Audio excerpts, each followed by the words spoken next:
Thank you guys for tuning back into the Stockton Slap Report. My name's Frank Hoffman. Turning around, I'm the host of the SSR. Travis Kosey's alongside with me, turning around and being the mastermind behind the scenes. What's going on, Travis? Not much. What's up with you, Frank? Turning around and trying to give some insight on the MMA fights that are going to be happening this Saturday.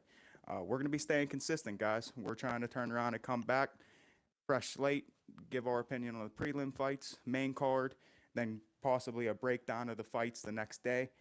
We're going to be turning around and doing mostly every fight card, whether it's a fight night card, fight pass, UFC pay-per-views, etc. Depending on how things go, we might turn around and maybe do a Bellator card or a World Series of Fighting card here and there, but our main objective is to turn around and focus on the UFC card and the UFC fights in itself.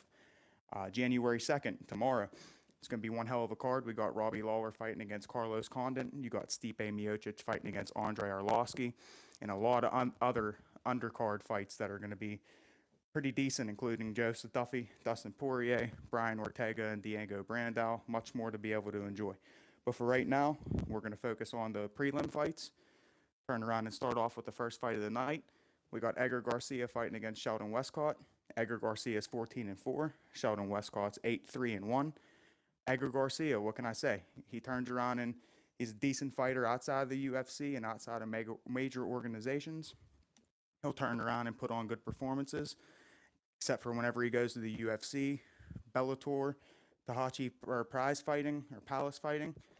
He turns around and just screws up, gets finished. He loses whenever it matters, and I feel like it's going to be the same way come Saturday night. Sheldon Westcott, he's used to a little bit of pressure. Whether he performs at his best or not, it's a different understanding, but I feel like Sheldon Westcott's going to be able to push the pressure, get him down at will whenever he'd like to. Both of them have wrestling backgrounds, but I feel like Sheldon Westcott, with him moving down to the 170 division, he was at 185 for the Ultimate Fighter finale against Elijah Theodoro. Didn't go his way. You could tell Elijah Theodoro was just too big, too athletic, pushed the pace, and just did what he wanted in the fight. But I feel like Sheldon's going to get his first UFC victory here, and he's going to send Edgar Garcia packing. Loser leaves town on this match. I mean, it's not really the high-profile fight that we're looking for the first fight of the night. And it's probably not going to be the most exciting, but you got to do what you got to do to win. So Sheldon Westcott, I'm going to end up possibly picking by decision or maybe a late finish in the fight, be able to wear Edgar Garcia down. All in all, though, I feel like Sheldon's got this. Next fight of the night, you got Joe Soto, mostly notorious for turning around and taking a fight on short notice, a day's notice actually, against TJ Dillashaw. Put on a hell of a fight, but you could just tell TJ was on another level in that cage, especially inside of Sacramento. But Joe Soto is going to be turning around and fighting against Michinori Tatanka. Both of them have a little bit of a history training with Team Alpha Male. I feel like Michinori Tatanka is going to be able to use his wrestling capabilities at will. He'll be able to take down Soto. Might be a little bit of a scramble on the ground, but you know Michinori Tatanka's takedowns and the way he's able to scramble on the ground. He might be able to get a little bit of side control going, possibly mount Soto. I feel like Soto crumbles under pressure a lot, and the best display that we've seen him fight with is whenever he turned around and fought in Bellator. He put on a halfway decent performance over there, won a belt, then decides to come to the UFC, fought TJ Dillashaw whenever he was supposed to fight against Anthony Birchak. Gets knocked out in the 5th round with a head kick. Then he fights Birchak later in Louisiana and gets just flatlined, like face plants right on the ground. Birchak knocks him out. So they let him back into the UFC, cut him, and then re-sign him for a short notice fight. I feel like it's just a mismatch for Soto, and Tatanka is going to be able to take it by submission or decision.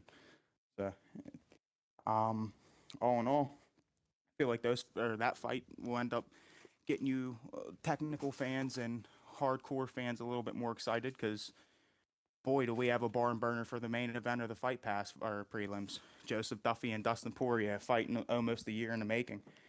Supposed to fight in October in Dublin, Ireland. Joseph Duffy gets TKO'd during training camp to flash TKO and has to pull out for a couple extra months. I feel like Poirier and Duffy have gotten sick and tired of hearing each other's names. They just want to put this fight to the side and duke it out, see who gets the better upper hand of each other. Joseph Duffy is notorious quote unquote, for beating Conor McGregor. If it wasn't for that credential, a lot of people wouldn't know who he was, but he is a force to be reckoned with. This fight in general should be, in my opinion, right on the main card, right below the co-main event. But a lot of European fans are going to be up around this time to watch Joseph Duffy hopefully shine against Poirier. And a lot of European fans know who Poirier is because of Conor McGregor. With all that being said, I feel like it's going to be a back and forth. First round's going to be fireworks. I don't see it going out of the second round. I see both of them being, or one another getting finished. Poirier's no slouch on the ground. He has great Darce chokes, turned around, and he's able to maneuver very quickly, and he's very agile on the ground. As you could see against the young Max Holloway, he was able to get him into a mounted triangle armbar. Like shit like that you don't see every day, especially with Joseph Duffy too. He turns around and fights against Ivan Jorge in his last fight, a Brazilian Jiu-Jitsu black belt that's never been submitted in 30 pro fights, and he turns around and gets him in a triangle. It just looked too slick, too easy for him.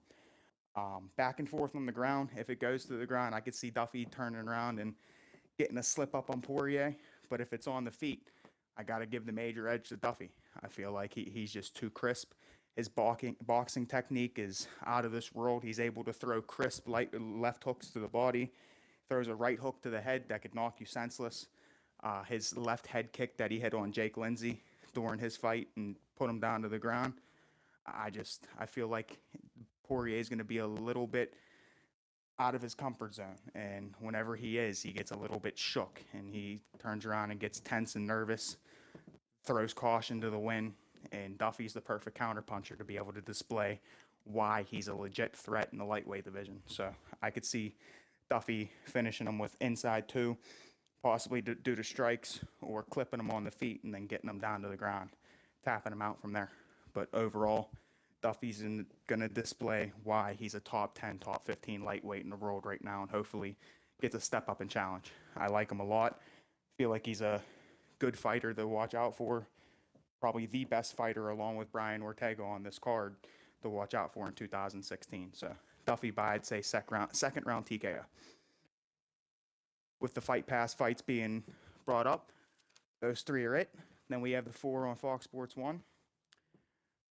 To start it off, I feel like it's going to be a hell of a fight. You always see Drew Dober turning around, putting on a performance, whether he wins or loses. He'll be fighting against Scott Hot Sauce Holtsman. Holtzman's coming out of the MMA lab with Benson Henderson, one of his main training partners. I feel like this is going to be another grinding, rolling technical fight. I could see it going both ways because of the experience that Dober brings, but I could also see Holtzman at 32 years old. Right now, it's do or die for him. He's 8-0. He's a young prospect that's turning around and coming up. With his skills that he displayed in his last fight, I feel like with him finishing him in the third round submission, it was beautiful. He's a young, up-and-coming fighter for 32 years old. Saying that he's young is definitely not the case, but he looks fresh. He looks like somebody that you don't see in their early 30s coming out like someone in their mid-20s. Dober getting choked out by Efrain Escudero in his last fight wasn't something that I expected at all, especially whenever he went up a top Brazilian Jiu-Jitsu black belt and leader Aro Silva. I could see Holtzman just picking him apart, them going back and forth, throwing blows, and Holtzman getting a unanimous decision just by a couple slight takedowns, just to prove that he edged out the rounds. I don't see him going for the finish. If they both do, it looks shaky either way. I'd see Holtzman turning around and going straight for a clear-cut 30-27, maybe 30-27, 29-28 decision. So Holtzman to watch out for as well, along with Ortega and Joseph Duffy. Then you got the two women, Justine Kish fighting against Nina Ansaroff. This is a fight that's been going way under the radar. Justine Kish, the last fight that she had was against Randa Marcos. And as we all know, we've seen her on The Ultimate Fighter. She's a bad bitch to turn around and be reckoned with. Like, she's a good fighter. Justine Kish, 4-0. She has 18-2 credentials for kickboxing. But she's going up against the tough, gritty Nina Ansaroff that's 6-4. She got brutal knockout power for her being in the 115 strawweight division. back and forth. But from what a lot of people say, including myself, I look at Nina Ansaroff as a typical journeywoman that doesn't have the top level skills, but good enough to perform and put on a good, entertaining show for the fans. But Justine Kish is just going to turn around and prove why she's on another level. She's been in 3 to 4 times as many fights in combat sports, let alone MMA. She'll be able to prove that she's going to pick her apart on the feet, toy with her, throw some jabs, the leg kicks, shoot for a couple takedowns. Justine Kish hasn't fought in 2 years. She's going to want to be able to display her whole entire all-around MMA. Like she has a lot to prove in her eyes and a lot of other fans' eyes as well. So I look for Justine Kish to turn around and win a clear-cut decision, and hopefully look to bigger, better things like a top 10 fight with a straw weight. I'd go for Paige Van Zant coming off of a loss. Look for Kaylin Curran. She's not top 10, but she turned around and put on a great display against Emily Kagan in her last fight. Any which way it goes, got to turn around and get her going as well, because she could be a force to be reckoned with in the strawweight division. Then you turn around and got the short notice fight. Alex Morono fighting against Kyle Noke. Kyle Noke was supposed to fight against Kelvin Gastelum. Kelvin Gastelum got injured due to his hand, wasn't able to make it, so they turned around and pulled off the Legacy FC welterweight champion and Alex Morono. I turned around and see this fight being a barn burner. They're both going to go back and forth. Alex Morono is riding on a 5-fight win streak, 4 of them, I believe, coming inside the distance. And Kyle Noke, out of his 5 out of 6 wins, 5 of them being finished. So this fight could go to distance, but I'm going to look forward to it not going to distance at all. I see them both just slugging it, going back and forth. Kyle Noke with that beautiful front kick to the body on Peter Sabata. Just great display on how Jackson Winklejohn's turning around and bringing these older fighters that we really didn't see with a lot of technique and the top caliber of fighting. We could see Kyle Noke putting together a couple decent wins and hopefully getting back at that shot with Kelvin Gastelum or a top 10 welterweight. With all the resurgence of Andrei Arlovsky and people like that, I look at Kyle Noke to play this fight smart, but in the same sense, play it the way that he wants to. He'll end up turning around, getting a couple takedowns at will, making it a sloppy on the feet, and possibly catching Moreno on the feet and then taking it to the ground, hopping on top of him, getting his back, and getting that rear naked choke in the second round. Yeah, Kyle Noke, more experience. When it matters deep down, I feel like he's going to be able to pull it out, and he's looking for all the, what's the word I'm looking for? Deep down, he's looking for a resurgence in his eyes. He's understanding that it's do or die for him. He wants to make as much money as possible and put on great fights. And with the fight against Moreno, I feel like they're only going to feed him to a top 15, top 10, show what he's been able to prove in the past couple years. And the main prelim fight of the night got Michael Mayday McDonald turning around and returning 2 years in the making against Masanori Takara. Both great, exciting fighters. Michael McDonald, you know, when he steps into the octagon, he puts on a performance and a show at all times. Win or lose does not matter, as you could see both with the Henan Barao fight. He almost beat Henan Barao in the first and second round. Fought against Uriah Faber, and that was a beautiful, just exciting fight to a T. The Brad Pickett fight, in my opinion, was fight of the year whenever they both fought in Boston. Just unbelievable back and forth. You know what to expect when it comes to Michael, and I know for a fact he's not coming in to prove something to anybody but himself. He knows that he's a bad dude, and he knows with this win, it's not a high-profile win, but it's to put him back on the map. And a lot of people are looking forward to him returning. So this is going to be one hell of a Mayday for McDonald. He's just going to put on a striking clinic, just beat Masanori's ass on the feet, catch him. Masanori's been finished by submission, KO, decision. He's lost by DQ, you name it. So, like, there's any which way for Masanori to lose. He's just throwing in the towel. Like, there's in my opinion, no way that Michael McDonald is not walking out of that octagon with a victory. Masanori is a veteran of the sport. He's turned around and put on performances against Alex Caceres in Japan. It showed why Alex Caceres, in my opinion, doesn't belong in the top 15 bantamweights.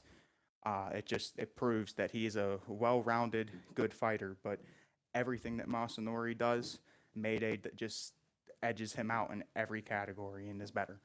And I feel like Mayday is coming in and finishing him within the first round. If it goes into the second, it's because Mayday's just a little bit rusty and cautious and wants to get that feeling of being back inside the octagon again. So with Masanori coming in, look for him to go balls to the wall and look for him to go out on his shield, because Mayday's taking the win, in my opinion, no matter what, hell or high water. So with all that being said, those are the 7 fights. Sorry for being a little bit of rusty, turning around and mixing up my words a little bit. Just look forward to the main card predictions here soon. Turn around and get those situated. And like I said, just look forward to a lot more videos in the coming months. We're going to turn around and do almost every card. Fight Pass, Fight Night, UFC, pay-per-views, doesn't matter. UFC on Fox. We're just interested in putting ourselves out there, getting situated, and the more videos that we put up and the more insight and more analysis that we give, the better it'll end up being. A lot less nervous and a lot less of an understanding on why you should be able to come to this video. So, boom. We appreciate your time, guys. Thank you very much for showing up. Hopefully you come back for the main card predictions, and come Monday we'll have a breakdown of the fights. UFC 195, Robbie Lawler versus Carlos Condit, Stipe Miocic versus Andrei Arlovski. Be there or be square. We'll talk to you guys later. Fingers down the side, girl, you look mighty fine. Won't you rub your